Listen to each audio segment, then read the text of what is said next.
What's up, Pags here at MEI Studio. This time we're going to be looking at another vintage mic that pops up from time to time on the used market that went out of production back in 1967.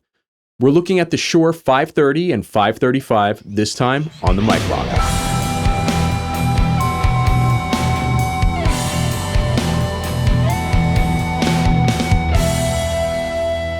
If this is your first time here, welcome.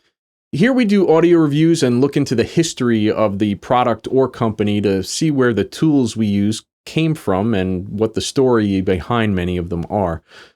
We've done the story and history of Sidney Shure and Shure Brothers in the past, so we're not going to rehash that. You can check it out, link up top and in the description.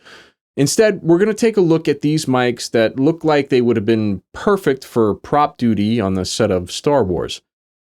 Let's go back to 1951. Shure was still riding the fame of the first unidirectional single capsule dynamic mic, the 55, and looking to follow the big trend of all manufacturing at the time, miniaturization.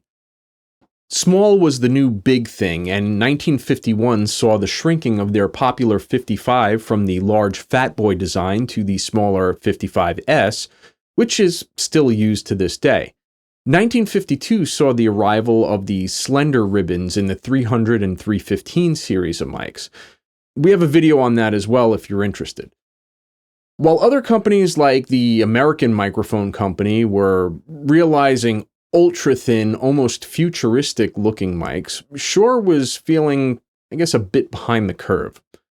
In 1955, Shure released a pair of mics, the 525 and the 530, which were comparatively thin mics for what had been available at the time and were able to be handheld. The 525 was called the Concert Line and the 530 was known as the Slendine. Another mic was the 777, which was made and available, called the Slim X, and it was a crystal mic. We don't really talk about those too much. They didn't survive very well. The 525 was painted what they called baked bronze, which was a completely unappealing color. However, its matte finish allowed the mic to blend into the background on film and television, and not catch the glint of the bright stage lights. The mic touted a 1-inch diameter body and a selectable high and low impedance and optional on-off switch. The frequency response was said to be 40 to 15K. Though we have copies of the spec sheet, no frequency response could be found for it. And make note of this as it's going to pop up a bit later. The mic was given the Canon XL311 cable connector, or what we know as the standard XLR cable. In comparison, the 530 was painted a shiny black with a gold head basket, which looked great and would definitely reflect bright stage lights. The rest of the physical specs of the mic were exactly the same dimensionally. The frequency response was said to be 60 to 15K. Again, make note of this. And this time we do get a frequency response chart. Or do we? By 1956, Shure had added an additional mic to this series, the 535, which was an all-satin chrome finish with the other physical characteristics exactly the same, except in an effort to further throw the industry into chaos with the amount of connectors that were around at the time, this mic was given the Amphenol 91 MC3M connector plug, because standardization was harder than the pack of Twinkies I've had hanging up on my corkboard at work for the past 10 years. Gross. While the 530 specs were updated to be 50 to 15K, this mic was said to have a frequency response of 60 to 13.5K. And remember those notes from before I said to remember? Well, the 530 and 535 mics had the same body, same new durable capsule design, and yet had different specs on paper. The frequency response chart on the 535 versus the 530, however, is identical. So either someone got lazy at the Shure Documentation Center or the specs are a pack of lies. For what it's worth, the 525 did have a different head basket and different response could be a possibility. The only difference between the 530 and 535, however, was the paint and the connector. In addition, this year, the 525 was renamed to the Studio. All of these slim mics had a couple of options for the body. By default, there was a blank plate installed which covered over a rotary switch that would change the mic from low to high impedance, with an off position in the center. The other option was a switch plate that coupled with the internal switch. If you didn't want the talent mucking about the mic, you could install a screw in one of the two positions so that it would only contact the off and one of the two impedance positions. Removal of the screw allowed for free switching of the settings of the mic. The mics also included a clip which they called a swivel adapter, lavalier cord, and a belt clip. If one needed a threading adapter from the 5/8 27 thread standard, you could write to Shure and they would send either a 1/2-inch pipe thread adapter or a 5/8 24 thread adapter for free. How nice of them. By 1959, the 530 seemed to disappear off the catalog, leaving just the 535 and 525. 5 years later, in 1964, Shure decided to go even thinner with their designs on their mics with the introduction of the 576 and 578. Inexplicably, the 530 was also back in the catalog. The following year, none of the 525, 530, or 535 mics we've been talking about were in the catalog. And then, in 1966, only the 535 was available. In 1967, both the 530 and the 535 were made available for the last time.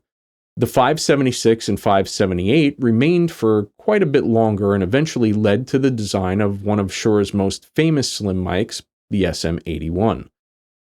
I have a bunch of these mics in my collection for some dumb reason, probably something to do with the mic addiction I have, but one of them had a bad voice coil and was replaced by a period replacement, which sounds slightly better to my ear, but we're not going to be looking at that one for test purposes.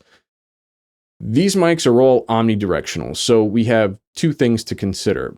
First, a frequency response that's going to be closer to that of a tin can with heavy emphasis in the mid and upper mid-range, and a drop-off in the low with no proximity effect to save it.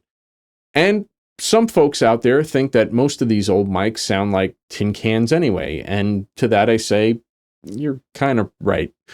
However, consider the fact that the response is just a bit flatter than what we're used to hearing, minus the bottom end issue. Most mics today are tailored in their design and have an almost EQ'd sound to them right at the mic. For PA and broadcast duty, a flat mic helps a voice cut through a bit better with less work on the back end. The slim design was perfect for reporter duty, and the omni pattern was suited to picking up things even if you couldn't get the mic positioned properly. And if your guest had no clue how to use a microphone and had to put their mouth right on the thing, you aren't going to run the risk of an over from giving the mic to a dunce. In addition, the mics were spec'd to work in all sorts of weather conditions, which added to the benefit of these being reporter microphones. That being said, these mics do take EQ quite nicely, and it's easy to go from sounding like this is the Shure 535 omnidirectional microphone, to something more like this. This is the Shure 535 omnidirectional microphone. A strong mid-range with a little extra top end in the vocal range, and not a lot of low end to speak of. You're also not going to get a ton of top end either, so these can work decently well at taming some of the top harshness of cymbals as overheads. A guy I bought one of these mics from said he would use this as a hi-hat mic. For certain situations where you don't care about bleed, I'd say, yeah, that could probably work pretty well. In a studio situation where I don't want a ton of snare or kit on my hi-hat mic, using an Omni mic is probably not going to work for me. But both of these mics come up on the used market every so often. Prices, however, fluctuate wildly, probably because there's not a lot of info out there on what this mic is and was. And people think, oh, it's vintage, it must be worth a lot. I've seen 530s and 535s for as little as $50, and I've seen them going for upwards of $200. Don't pay that for one of these mics unless you absolutely have to have this, and that's the only one available. The 535 seems to show up a little bit more than the 530, and the 525 is kind of like hen's teeth. The only one I've seen for sale has been up for sale for quite a long time, and the seller is asking over $1,000 for it. I can think of a lot better things to do with $1,000 than a dynamic Omni mic from the 1950s. Supposedly they sound better than the 530 and 535, but really? Over $1,000? I don't know. Anywho, the big difference between the 530 and the 535 to me is the ease of connection. If you have cables that use the 91 MC3M connector, then you're good to go. As for the 535, standard XLR. If you're like me and hate having weird connector cables laying around, then you'll have to find a way to convert the Amphenol connector to Canon or XLR connector. Thankfully, the plug that I designed for the Electro-Voice 664 works with this mic, as well as making the transition a snap. The 530 has the XLR connector already, so there's no issue there at all. Let's take these into the studio and see what they sound like on a bunch of sources. Since these vintage mics get a bad rap for sounding bad, instead of comparing the mics to other things, I'm going to do a before and after processing so you can see what these mics can do with a little work in post. Let's go.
there you have it.